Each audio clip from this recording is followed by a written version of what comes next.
understanding quiet time with God and proper attitudes. In God's eyes, why you do something is far more important than what you do.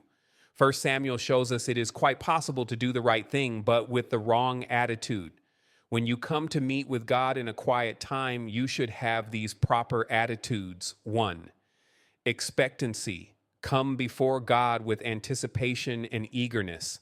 Expect to have a good time of fellowship with Him and receive a blessing from your time together.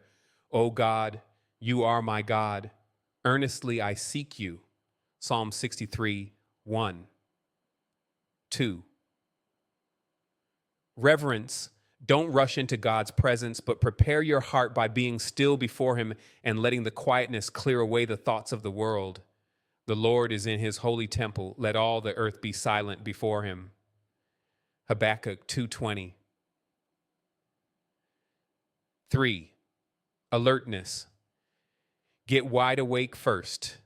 Remember that you are meeting with the Creator, the Maker of heaven and earth, the Redeemer of men. Be thoroughly rested and alert. Get to bed early so you will be in good shape to meet God in the morning. Willingness to obey. Don't come to your quiet time to choose what you will do or not do, but come with the purpose of doing anything and everything that God wants you to do. Jesus said, if anyone chooses to do God's will, he will find out whether my teaching comes from God or whether I speak on my own. John 7:17. Come to meet the Lord having already chosen to do His will no matter what. Specific time for. The specific time has to do with when you should have your quiet time and how long it should be. The general rule is this: the best time is when you are at your best. Give God the best part of your day when you are the freshest and most alert. Don't try to serve God with your leftover time. Remember, too, that your best time may be different from someone else's.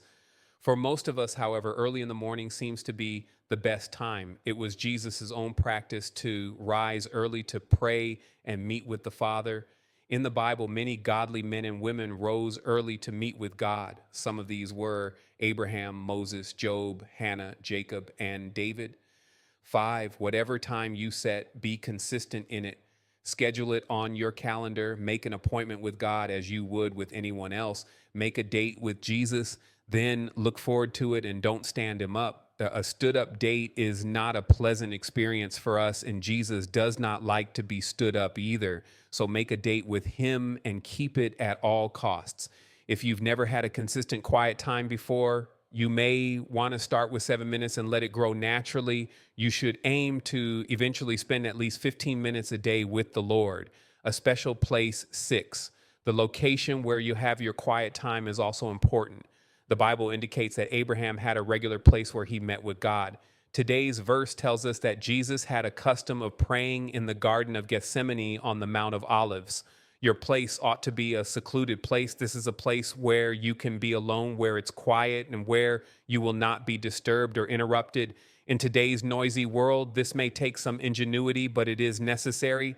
It ought to be a place where you can pray aloud without disturbing others, where you have good lighting for reading, where you are comfortable. Your place ought to be a special place wherever you decide to meet with the Lord. Make it a special place for you and Him.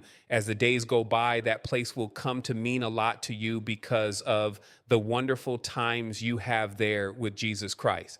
7, your place ought to be a sacred place. This is where you meet with the living God. Where you meet the Lord can be just as holy as the place where Abraham met God. You don't have to be in a church building. I know people have had their quiet times in their cars, parked in a quiet place, in an empty closet at home, in their backyards, and even in a baseball dugout. Each of these places has become sacred to them. Thank you for listening and have a great week ahead.